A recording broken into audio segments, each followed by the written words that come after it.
นะครับขบวน259นะครับมาในเวลา4:27 นาทีนะครับ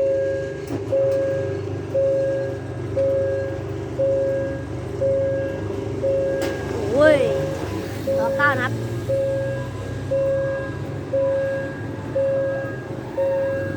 เพลินบุรีน้ำตกนะครับ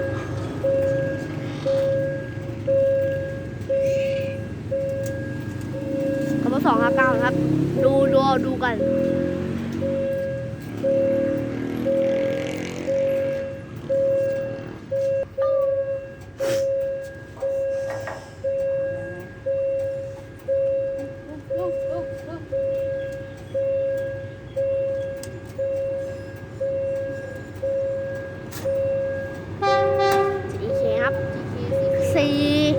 4037นะครับ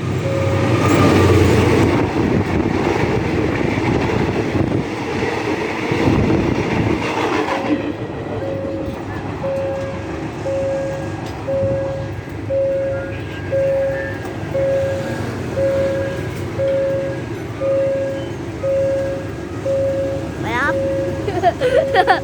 259ครับเข้าสถานีกาญจนบุรี